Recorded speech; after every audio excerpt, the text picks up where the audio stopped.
Ngayon mga kababayan, kung makikita po ninyo, ang pinatutungkulan talaga ng mga pagtira dito ni Senator Dante Marcoleta ay si Bitag, si Ben Tulfo. Kasi nga broadcaster mga kababayan na kahit ating gabi nakasalamin, di ba si Bitag 'yon. Ngayon mga kababayan, ipinakita ko din naman po sa inyo yung naging pagbanat ni Ben Tulfo na talagang nasaktan nga naman. Masasaktan talaga. Lalo na yung mga miyembro ng Blue Ribbon Committee dahil nga, ikaw ba naman tawagin kang epal? Natural, tatamaan ka talaga. So ngayon, sinagot po yan mga kababayan ni Ben Tulfo itong naging pagbanat dito ni Senator Dante Marcoleta dito sa kanyang programang ito.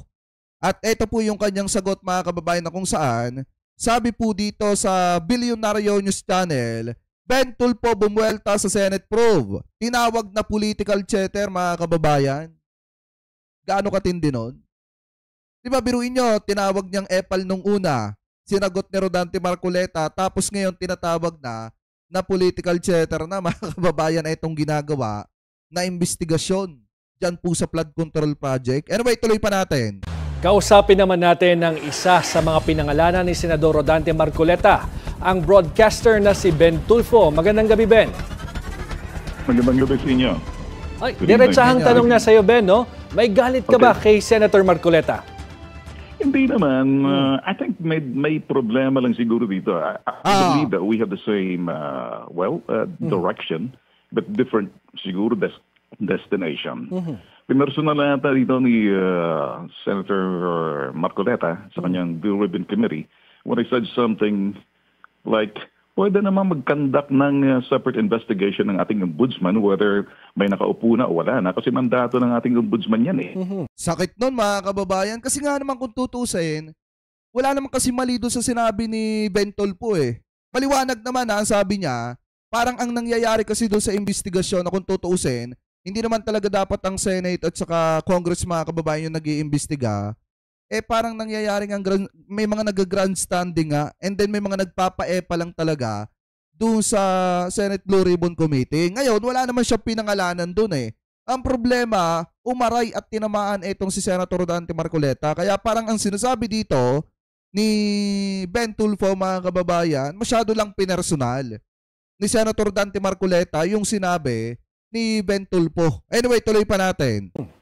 So separate investigation gagawin ng ombudsman. They can do a self-initiated investigation. And at the same time, pwede na sila mag-conduct ng fact-finding. If not, preliminary investigation. Tawagin na mga sangkot. Ngayon, nasabi ko na posible, papa-epa lang mag-grandstanding ng ilan dyan. So nasaktan siya roon. Naging personal yan. Ito naman sigurong senador na to masyadong sensitive. Napipikon, nababad trip. Ginagamit yung pang kanyang TV program sa istasyon nila. Nabinanatan ako. So ako naman, the more na I would, as a broadcaster, meron naman akong karapatan magpahayag. Pero Ben,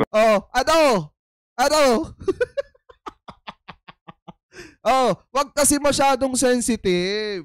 Wag kasi masyadong namemersonal. 'Di ba? Masyado kasi mga kababayang umiiyak eh. 'Di ba? Wala naman kasing pinangalanan. Ang problema kasi masyadong sensitive. Kaya namemersonal sa kanyang programa. Yung kasi yung masama diyan. Alam niyo sa totoo lang, gaya ng lagi kong sinasabi, dapat etong si Senator Dante Marcoleta dapat hindi ito tumakbong senador. Or di kaya kahit anong posisyon sa gobyerno mga kababayan. Kasi unang-una, kung ikaw ay isang public servant, dapat hindi ka masyadong sensitive kasi pangit yan. Di ba public servant kayo, dapat open ka sa lahat ng kritisismo na galing kay Tol Crisulo.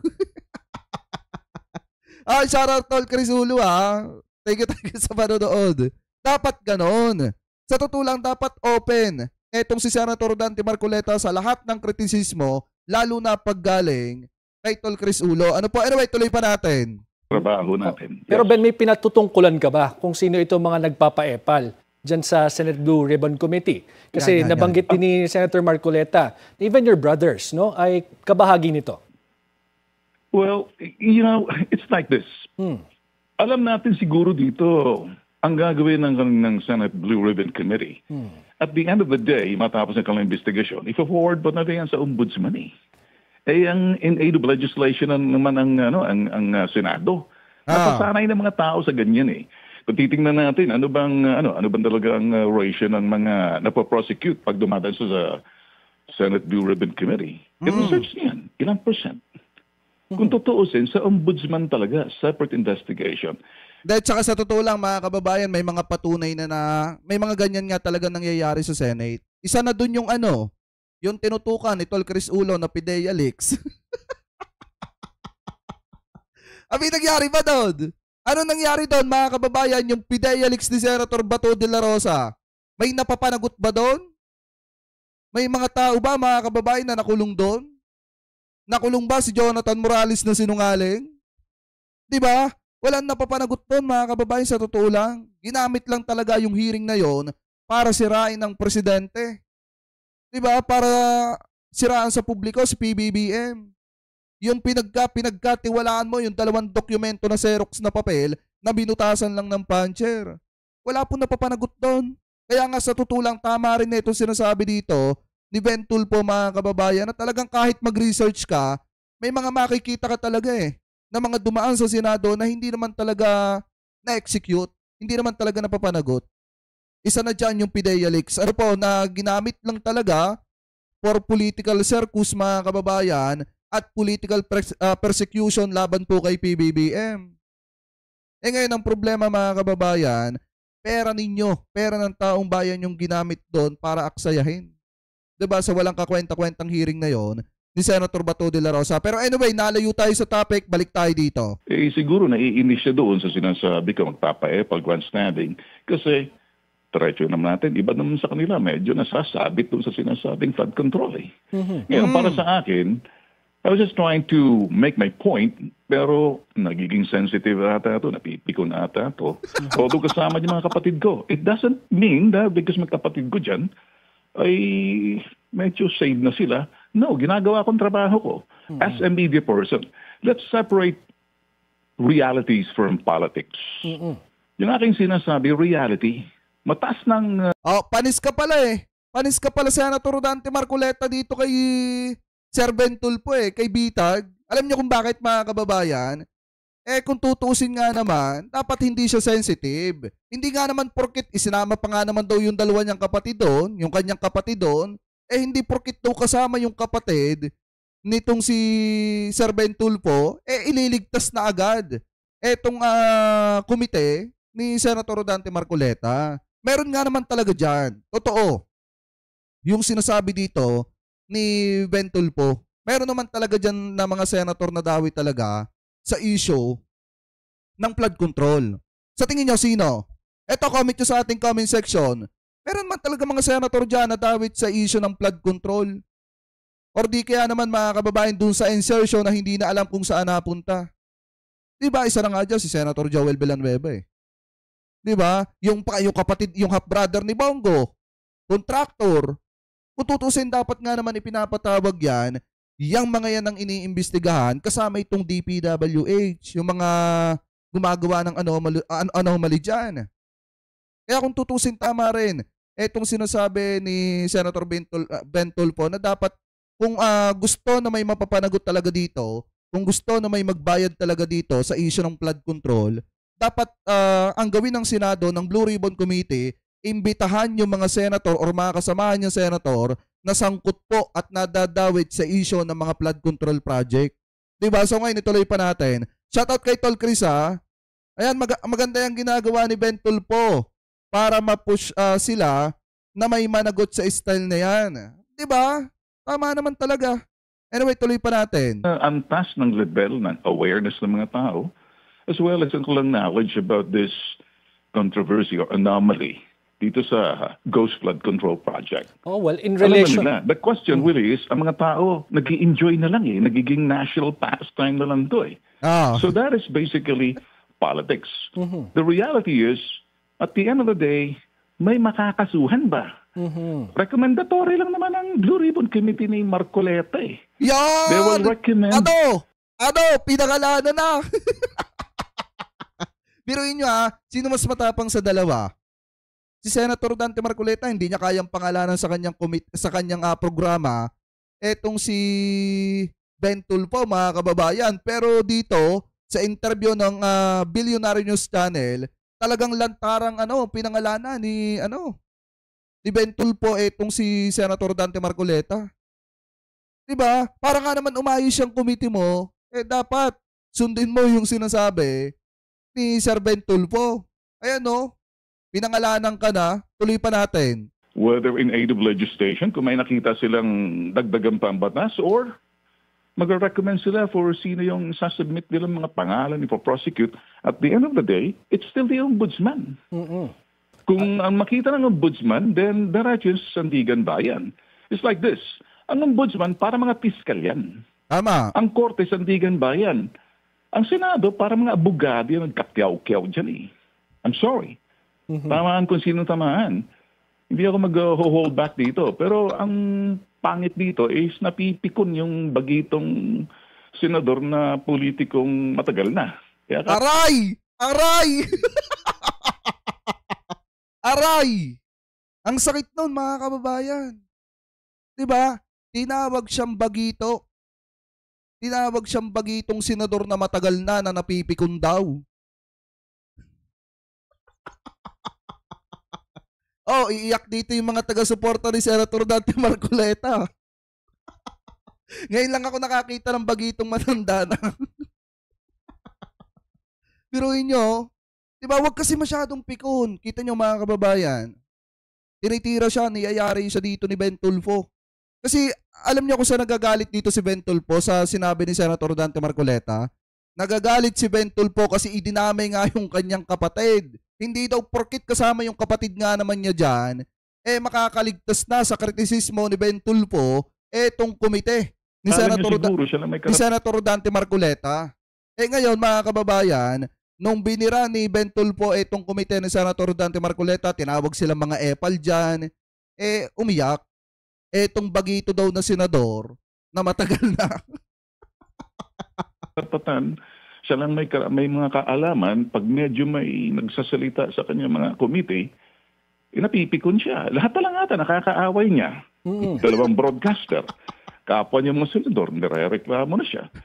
Siguro naman, pag tinanong niyo kay Speaker, kay Senate President, alam na lahat kung anong nangyayari dyan. Huwag na tayo maglukuhan pa. Let's let the ombudsman do its job. Kahit wag na mag-antay ang ombudsman ng sasabihin ng Pangulo, pwede na sila mag-motu proprio investigate. Sakit na, no?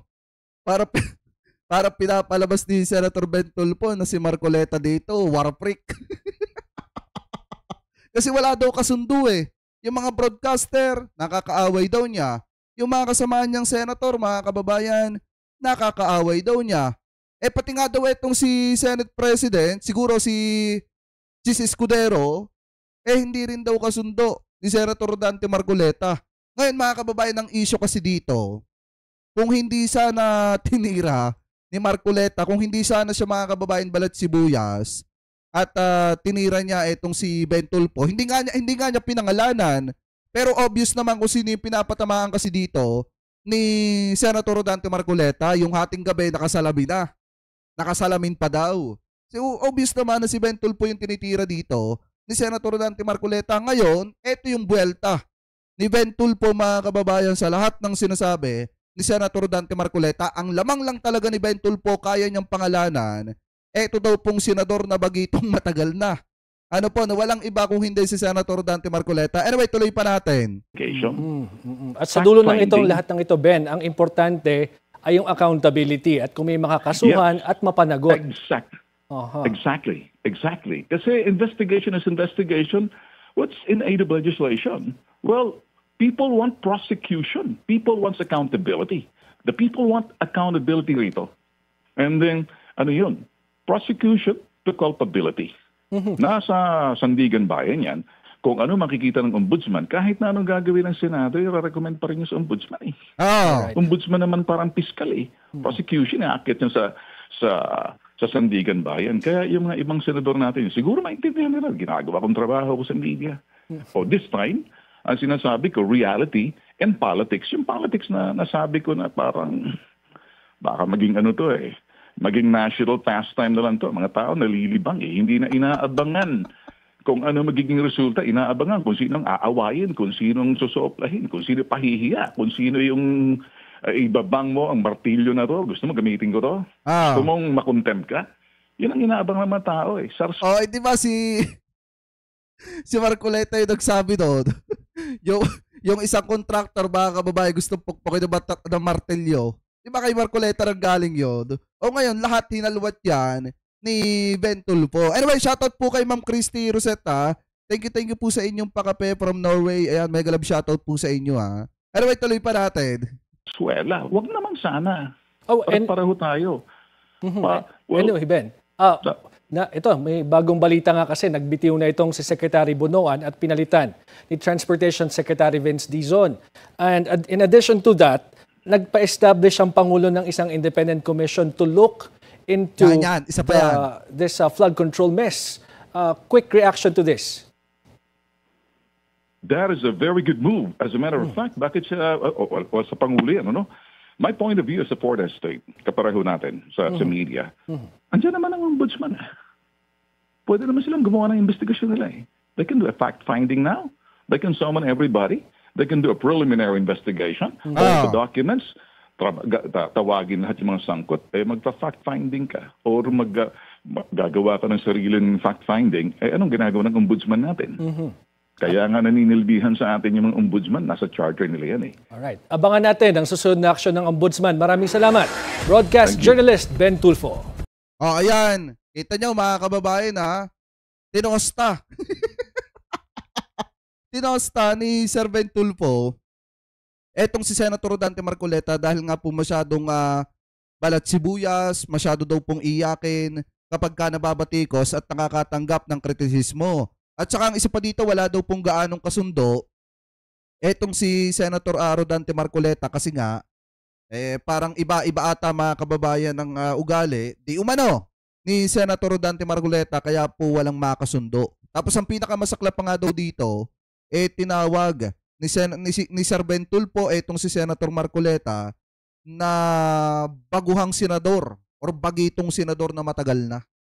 Diba? Ang sakit niyan. Kung ikaw ay isang senator, talagang tatamaan ka sa mga sinasabi ni Sir Ben Tulfo dahil unang-una nga mga kababayan, talagang lahat naman ng sinabi po dito ni Sir Ben Tulfo talagang totoo naman nga. Wala naman talaga mapapapanagot niya sa huli.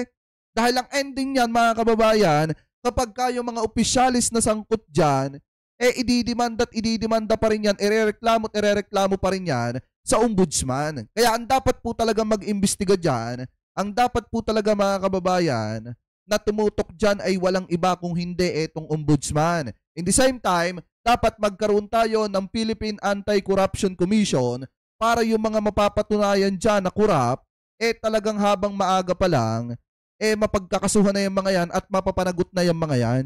Kaya sa totoo lang, ako 100% naniniwala ako na yan ay itatayo rin ng presidente para mapapanagot yung mga corrupt na opisyalis. At naniniwala din ako 100% na baka si General Torre yung maging chairman ng Philippine Anti-Corruption Commission. So ngayon, yung mga corrupt dyan, dapat mag-ingat na po kayo.